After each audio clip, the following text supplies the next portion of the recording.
tomando a esa persona, que lo tienen encadenado, dice la Sagrada Escritura, que en un cementerio, y Jesús, al escuchar sus gritos, lo increpa, lo enfrenta, y los demonios le reconocen su voz.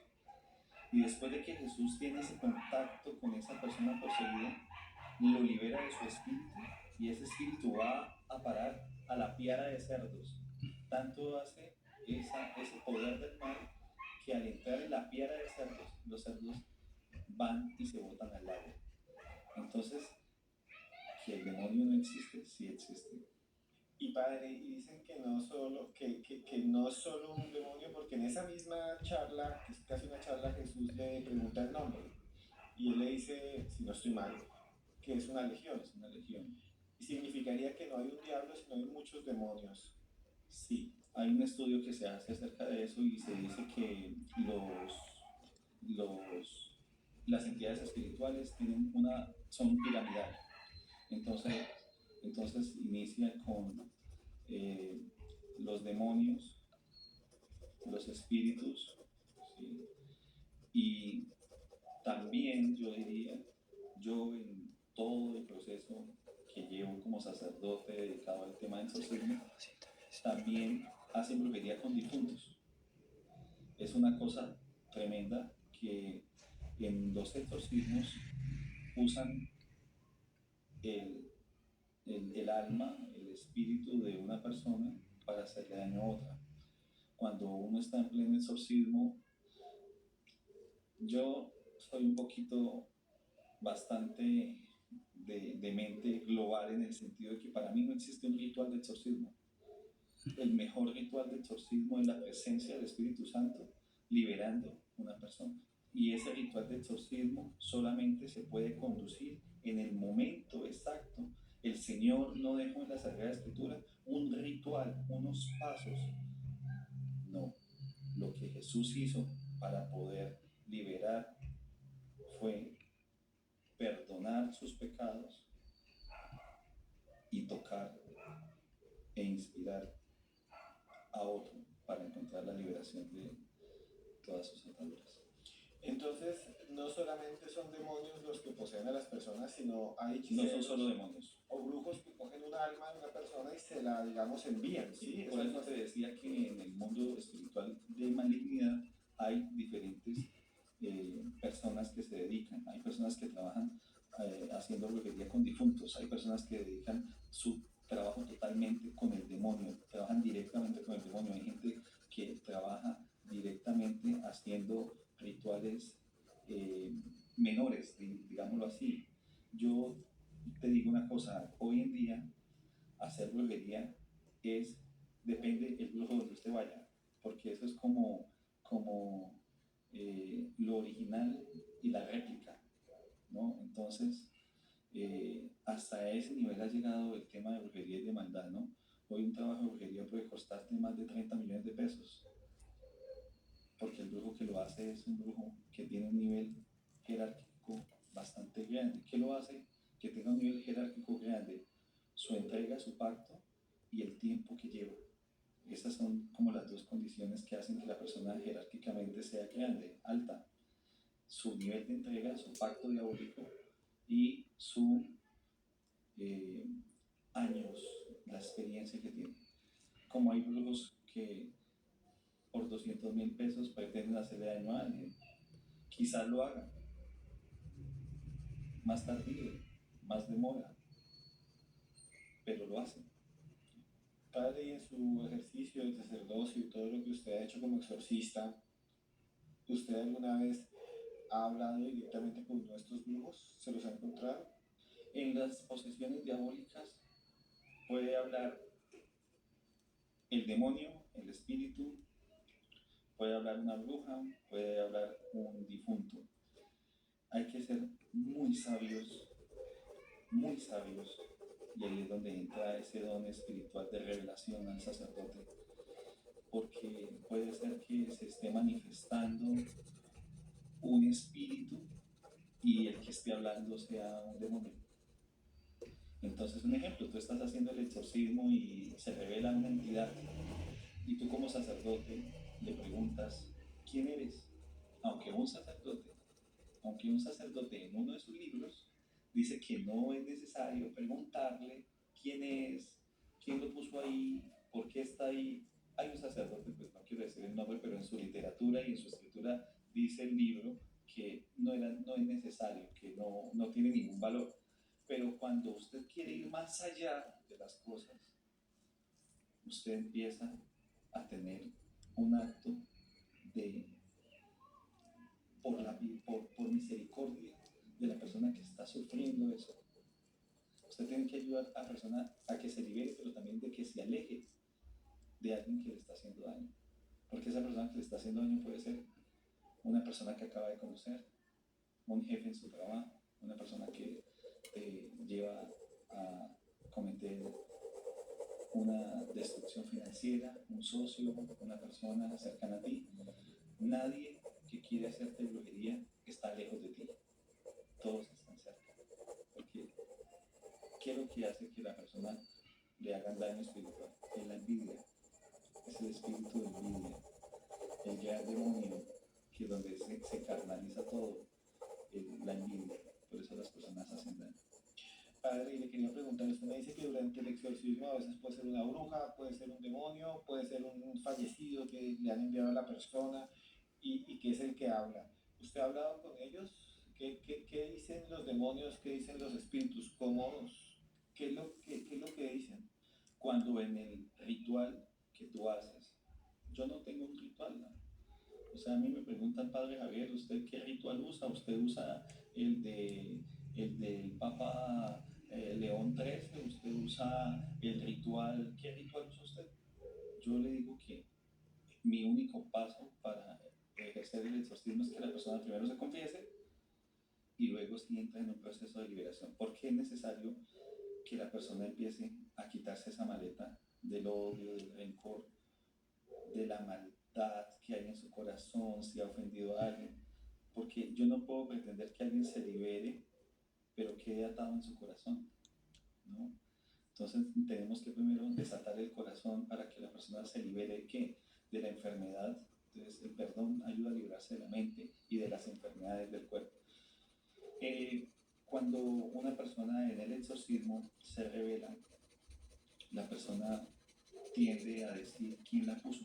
Los brujos, si supieran los brujos y la gente que hace el daño espiritual, que con un sacerdote bueno, con un sacerdote dedicado realmente al exorcismo, puede encontrar realmente el origen de quién te hizo el daño, la gente no lo haría. Porque eso, quieras tú o no quiera el sacerdote, el daño que le acaban de hacer a la persona, cuando esa persona se libera, el mal se devuelve.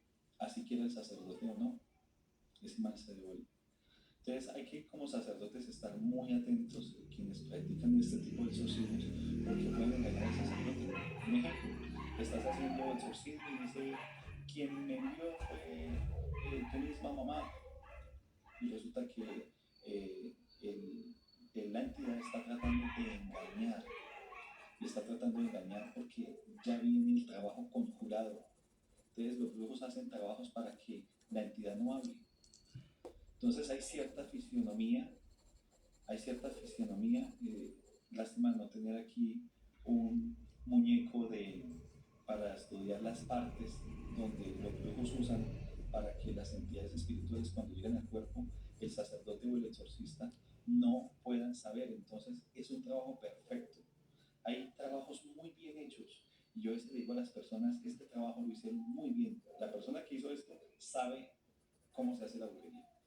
Porque es tanto los rituales de exorcismo que la persona en todos los exorcismos se cae, vocifera, grita, y está tan bien hecho el trabajo que por más que tú preguntes quién hizo el trabajo, la entidad no habla.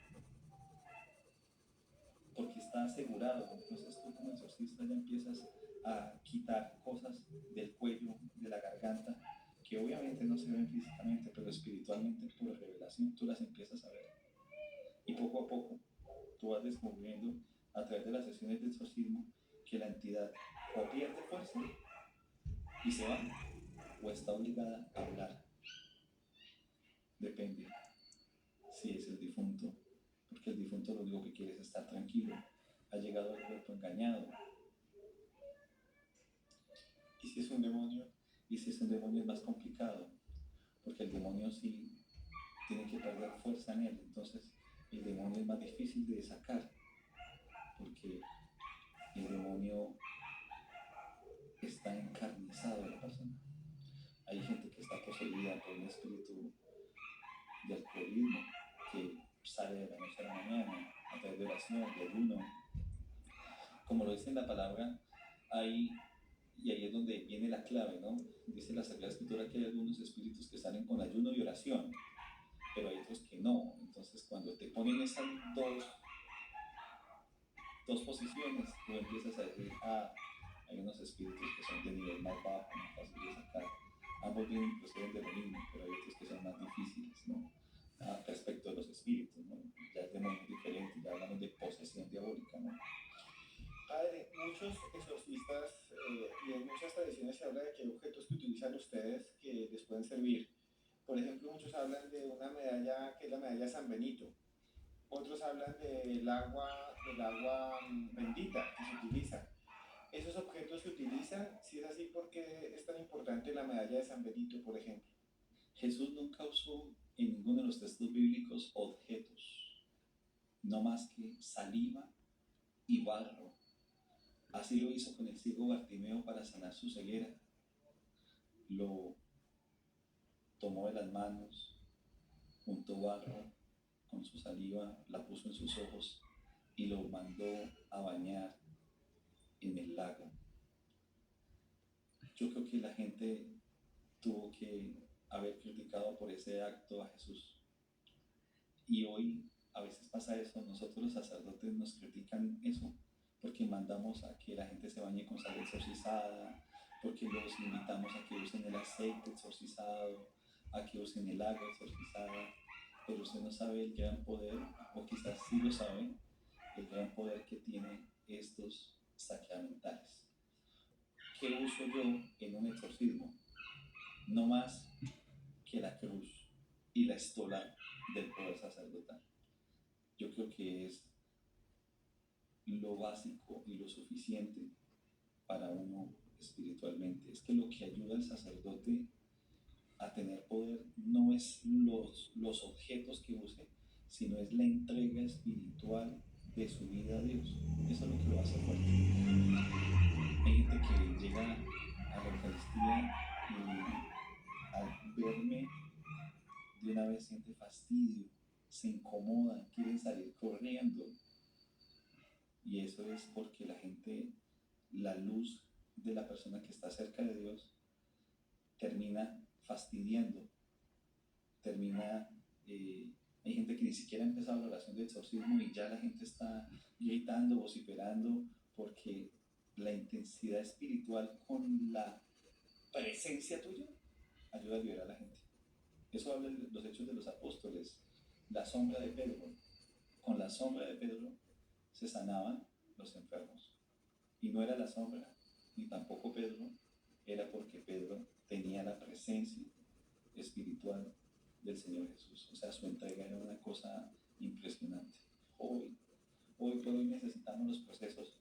Obviamente los sacerdotes estamos en ese camino de perfección, no tenemos ese nivel que tenía Jesús, por supuesto que no lo tenemos, por eso nos toca hablar de proceso. Jesús sanaba inmediatamente, Jesús no necesitaba procesos con los enfermos o con las personas poseídas, sino que Jesús con su presencia los liberaba y los sanaba. Padre, una pregunta que siempre he querido hacer, y es, dentro de la Iglesia Católica y en la tradición cristiana y católica, el exorcismo es muy importante, pero muchas veces muy limitado. Digamos que tienen que tenerse unos permisos y tratan de que no se haga público, por ejemplo, cuando se hacen estos procedimientos en algunas iglesias, no en todas. Se dice que también los papas y algunos cardenales y algunos obispos y monseñores conocen y pueden hacer exorcismos. Incluso hay gente que dice, como usted bien dice, que hubo papas que tenían rituales exorcistas. ¿Nos puede hablar un poco de eso? Eso es un tema bastante eclesial. La administración de quién puede y quién no puede hacer un exorcismo. Eso solamente existe en las instituciones, porque en el tiempo de Jesús no era así, no se tenía condiciones. Todos los discípulos y los apóstoles estaban en las condiciones de liberar y de sanar. Jesús lo dice en el texto bíblico: vayan, anuncien el evangelio, expulsen demonios, sanen los enfermos, cogerán serpientes en sus manos y no les picará, no les hará daño, tomarán veneno y no perecerán. Entonces, ¿quién puede hacer un exorcismo hoy en la iglesia? Se limita al sacerdote, al obispo, a los que creen, porque no todos creen en el exorcismo y mucho menos creen en el demonio. Lamentablemente, el progresismo dentro de la iglesia ha movido la teología y ha hecho que se entre en ese espíritu de incredulidad. Entonces, por eso vemos sacerdotes que hablan de los otros sacerdotes, hablan mal de los sacerdotes que ejercen el exorcismo, que todas las misas son de sanación, todas las misas son de liberación, y no todas las misas son de sanación y liberación. Todas no son de liberación, todas no son de sanación. Yo comparto ese concepto de que hay Eucaristías, así como hay una Eucaristía para un matrimonio, hay una Eucaristía para un bautizo, hay una Eucaristía para un difunto, también hay Eucaristías donde se enfatiza en la sanación. Entonces el sacerdote usa el óleo para ungir los enfermos, se enfatiza en la liberación, en una oración más profunda, pero se ataca mucho hoy al sacerdote que hace el exorcismo, sea de la iglesia romana, sea de la iglesia anglicana, sea de la iglesia episcopal, sea de la iglesia luterana, sea de la iglesia que sea, porque la incredulidad lleva a tener ese espíritu de envidia de cómo otros sacerdotes desempeñan su ministerio de una forma poderosa. Padre, dentro de las historias de los santos, las hagiografías, dentro de las historias también en el Nuevo Evangelio, se dice, por ejemplo, que en esos procesos de liberación o de exorcismo hay varias señales, ¿no? Entonces muchos dicen que hay elementos sobrenaturales, por ejemplo, que los poseídos pueden hablar en lenguas que no conocen, que, por ejemplo, puede haber cambios de temperatura, más allá de lo que dice el cine, más allá de eso, estas cosas son reales, o sea, sí hay esas manifestaciones que tienen fuerza más, digamos, una fuerza titánica, que puede haber titanismo, que puede haber expresiones en las personas poseídas, como conocer y revelar cosas que nadie más conoce porque el que está hablando es el demonio. Tenemos que ser muy sabios y discernir bien según voy a decir, la patología que tenga la persona en el tema espiritual. Entonces, una persona que está poseída no va a sentir lo mismo que una persona que está infestada. Entonces, la persona infestada, un ejemplo, la persona llegó a un lugar, a un bar, donde venden cerveza, y resulta que el dueño del bar tiene un pacto diabólico porque ha permitido que un brujo, llamémosle de cualquier nivel, llegue a hacer un ritual para hacer que las personas que lleguen ahí lleguen a su estado de conciencia, consuman alcohol. Entonces la persona entró a ese negocio y la persona empieza a sentir una adicción y un desespero por ir a ese lugar. Otra cosa que va a sentir esa persona es placer de estar en ese lugar, de sentir plenitud, entre comillas, de estar en ese lugar. Entonces es diferente al que está poseído, porque el que está poseído siente muchas cosas. Se levanta entre 2:30, 3 de la mañana, sueña con difuntos, sueña con el demonio, sueña con culebras, sueña que se cae en los abismos, en el sueño siente que se cae en un abismo. En el caso de las mujeres, cuando están poseídas por un demonio, empiezan a salir morados en el cuerpo sin pegarse, sin maltratarse, empiezan a tener un exceso de caída de cabello, alergias en el cuerpo, empiezan a tener dificultades en sus partes íntimas, ovarios, útero, pueden llegar a perder su fertilidad y pueden llegar también a sentir que en la noche son abusadas por esa entidad. Entonces la mujer se levanta como si hubiera tenido la noche anterior relaciones en sus partes íntimas maltratadas. También siente que se acuestan al lado. Eh, la persona poseída, en el caso de la mujer, en el caso del hombre es totalmente distinto, porque el hombre pierde el conocimiento, se vuelve agresivo, tiene actos de agresividad consigo mismo, actos de el hombre tiende más a hacer daño a los demás. Tú dices, uy, la mujer dice, wow, ese hombre se transforma, si no me puede tomar una cerveza porque se transforma, llega agresivo. Entonces, puede haber en ese caso un tipo de posesión. Y obviamente hay también mucho más cosas, las cosas en la casa empiezan a dañarse. Si la persona conduce en motocicleta, puede la persona fallarle, estar en el taller, lleva la moto nuevamente al taller, reparación, otra vez taller. Entonces la persona empieza a ver que las cosas no están saliendo, que hay cosas anormales y el poseído siente placer por morir. Y quería, padre, también preguntarle algo. Hay un tema que me parece muy interesante de lo que está diciendo usted. Y muchos sacerdotes exorcistas de diferentes congregaciones, por ejemplo, ortodoxos, católicos y también muchos santos, dicen haber, por ejemplo, dentro de estos procesos de exorcismo, haber sentido el demonio, haberlo visto. Y muchos que hemos leído y que hemos entrevistado nos dicen, el demonio no es con cachos y cola, el demonio es una presencia real, oscura, una inteligencia. Y muchos incluso dicen, no, incluso lo vi como una luz muy fuerte detrás de alguien. ¿Usted ha podido ver el demonio o alguien le ha dicho cómo es el demonio? Usted va a muchas basílicas y usted encuentra la figura del demonio representada en un hombre con una cola larga y unos cachos.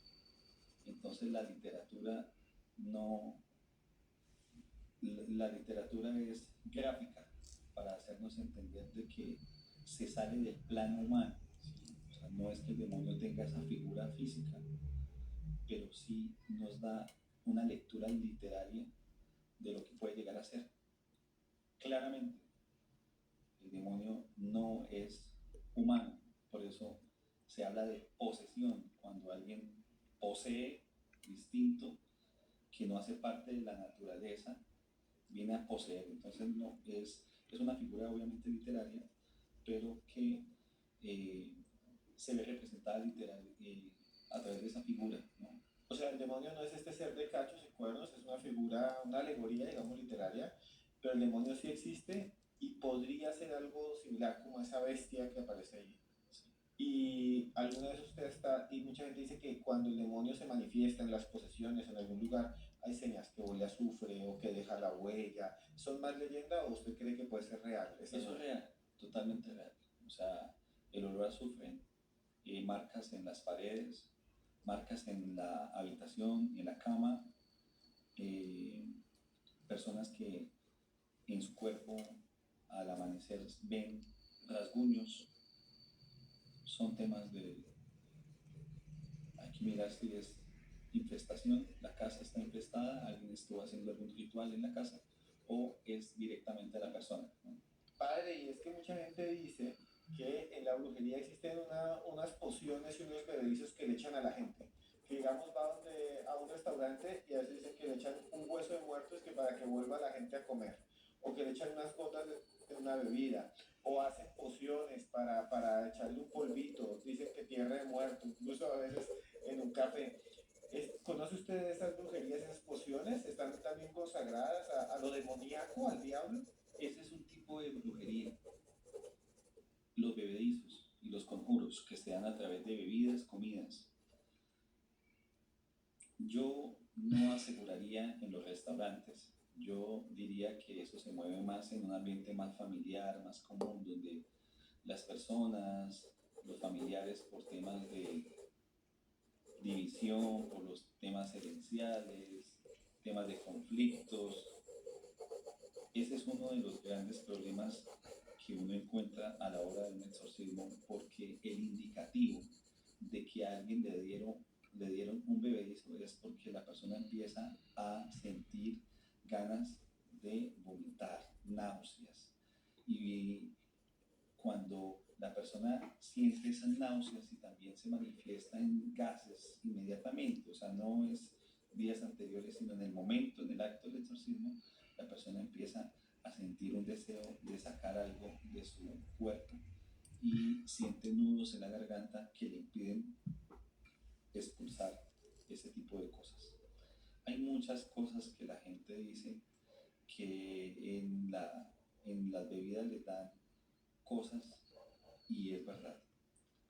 Pueden darte tierra de cementerio, fluidos corporales, agua hechizada, hierbas, pelos, sudor.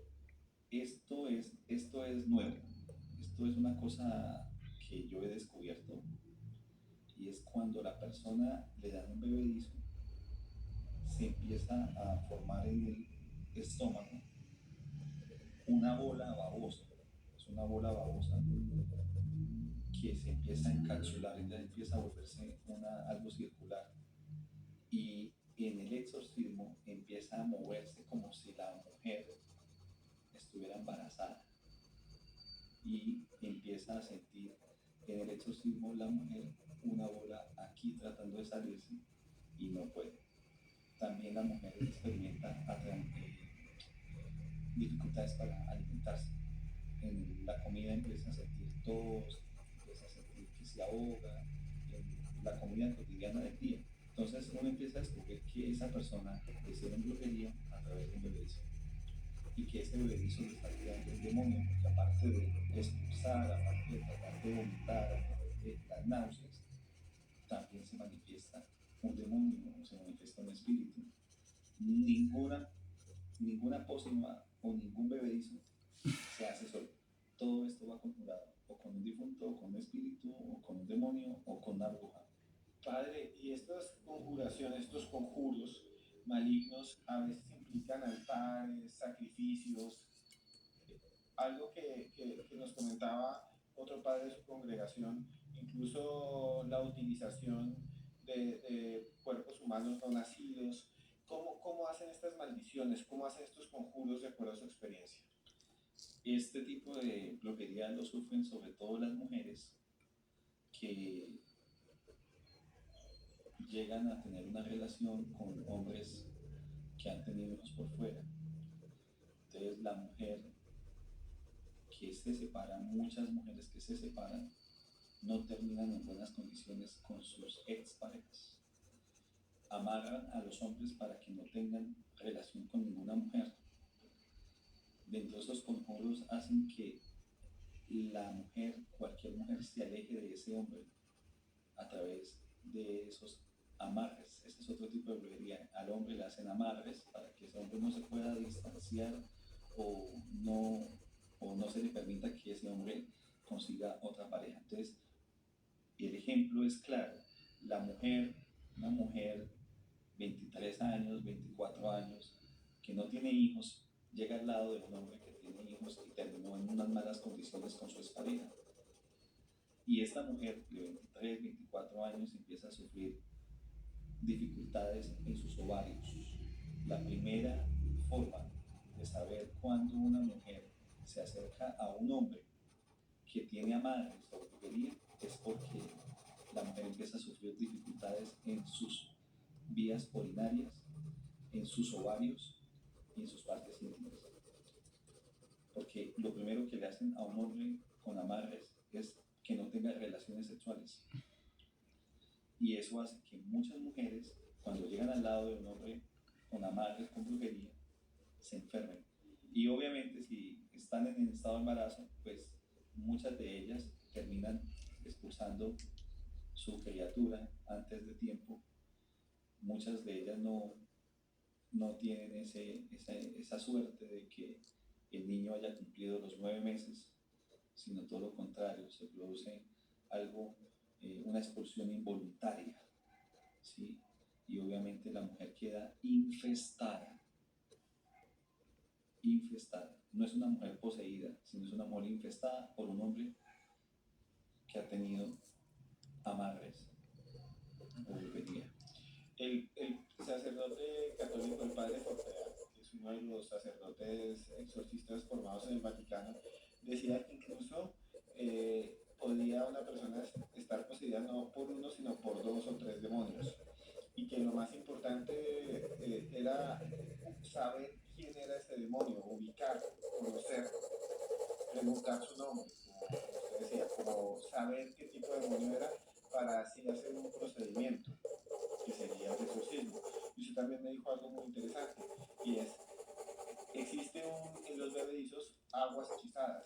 También escuché a un sacerdote también católico del Vaticano que me decía, si existe en el mundo espiritual negativo, todo lo mismo que en el positivo. Así como hay agua bendita, hay agua maldita. Eso es verdad, como que siempre hay algo inverso, lo divino y lo maldito. Hace parte de los materiales que se necesitan para hacer daño, ¿no? Entonces, si la persona quiere hacer un bebedizo, pues tendrá que usar agua o una bebida, ¿no?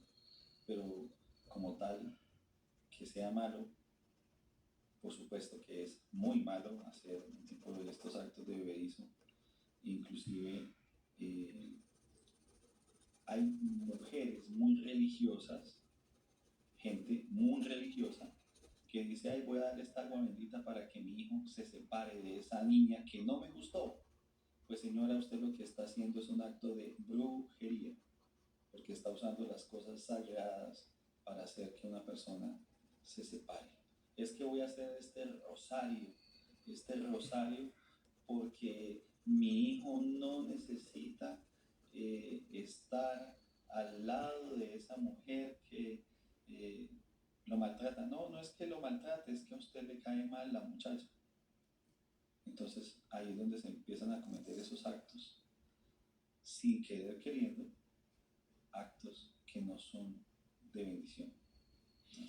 Y padre, cuando por ejemplo le rezan a las almas benditas, también he escuchado sacerdotes que dicen, hay unas almas que no son tan benditas y usted le está pidiendo a espíritus negativos. Es casi también como brujería, mandar un muerto, decirle al alma bendita de este criminal que me ayude a pasar un examen o que le ayude a mi papá que salga de la cárcel. Que cuando le rezan a muertos para que les haga milagros. Mucha gente dice que eso es casi como brujería.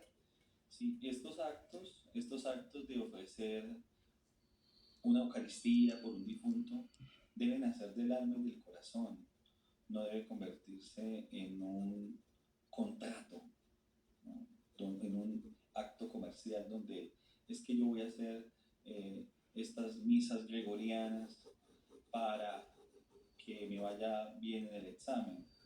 No, se trata de que tú las vas a ofrecer con amor por un difunto para que yo pienso que lo más hermoso que podemos nosotros tener después de este mundo son dos cosas. De pasar de este mundo al otro es que nos recuerden con amor y con felicidad y que alguien se acuerde de orar por nosotros. Esas son las dos cosas muy importantes donde uno dice, dejó huella en este mundo. Que nos lloran o se alegran por nuestra vida terrenal y ofrecen a Dios en nuestra ausencia actitudes de gracias. La Eucaristía es acción de gracias. Cada Eucaristía que tú celebras por un difunto es una acción de gracias a la vida terrenal que esa persona vivió. Entonces, ofrecer Eucaristías por algo comercial o un contrato de que, Señor, yo le voy a ofrecer esta misa, pero usted ayúdeme a que pueda. Bueno, eso es diferente, ¿no?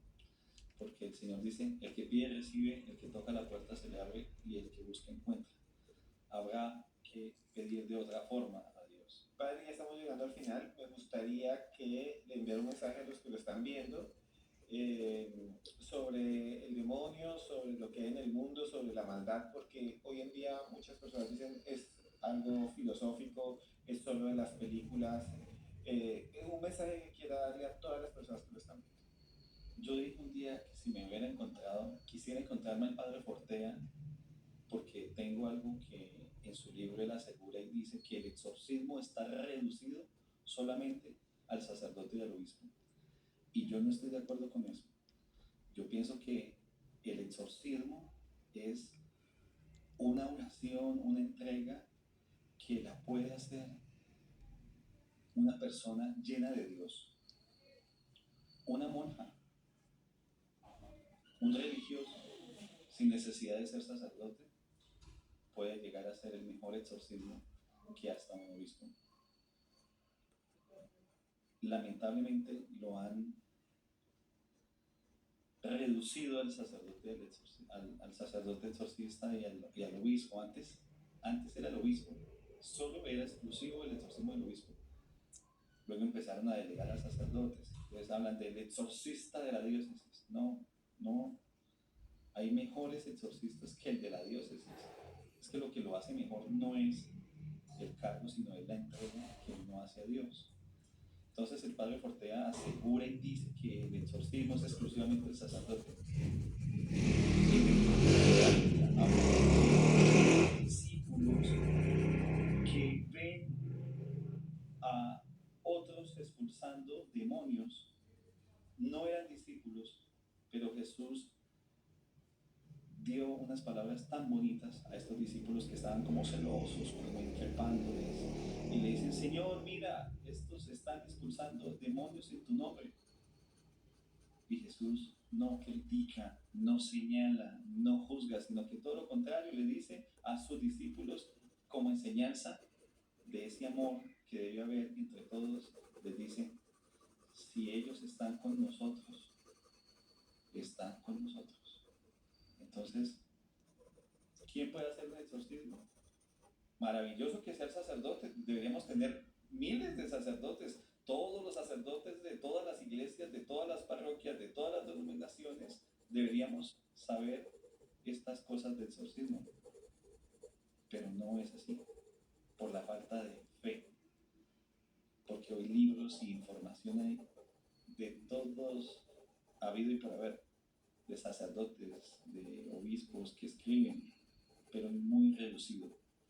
Entonces, mi mensaje para todos es: llenémonos de Dios, dejemos que Dios toque nuestro ministerio y que ese ministerio que tienes como sacerdote, como persona que estás entregada a Dios, pueda tocar la vida para que sea con la presencia, con la mera presencia, uno pueda ayudar a una persona a ser liberada. Padre Javier, muchas gracias por estar aquí con nosotros. Si alguien quiere acercarse a su parroquia, a su iglesia, a su comunidad, ¿cómo pueden buscarlos? Nosotros estamos aquí en Bucaramanga. Yo estuve durante 9 años en una parroquia episcopal en Girón. Luego estuve 5 años en otra parroquia episcopal en Bucaramanga. Ahorita estoy en ese ambiente de construir un templo. Vamos a construir un templo más grande. Por ahora estamos celebrando las Eucaristías en la calle 54, número 3194, en Cabecera, en Bucaramanga. Allí celebramos las Eucaristías los domingos a las 4:30 de la tarde y entre semana a las 7 de la mañana. Pero especialmente hacemos una Eucaristía grande cada mes en las instalaciones de Neomundo. Entonces, si tú me permites, invitarlos para que sigan las redes sociales. Padre Javier Prada. Padre Javier, muchas gracias por estar aquí en Historias Constantes. Esteban, muchas gracias a usted, a su equipo, a todas las personas que van a llenarse de esta experiencia de vida y esta información, para que la guarden, para que volvamos nuevamente a desconfiar del ser humano y a creer y a confiar solamente en Dios. Gracias a ustedes también por estar ahí. Recuerden que nosotros solo deseamos cosas buenas para ustedes, que aquí estamos trabajando duro para ustedes. Esperamos que lo que escucharon les sirva. Siempre decimos, al final usted es la única persona que decide cómo vivir su vida, y vívala bien, vívala con amor, con cariño, haga solo cosas buenas, que todo lo bueno que usted quiera siempre se cumpla. Y les decimos aquí, desde aquí, que nosotros a ustedes los queremos mucho.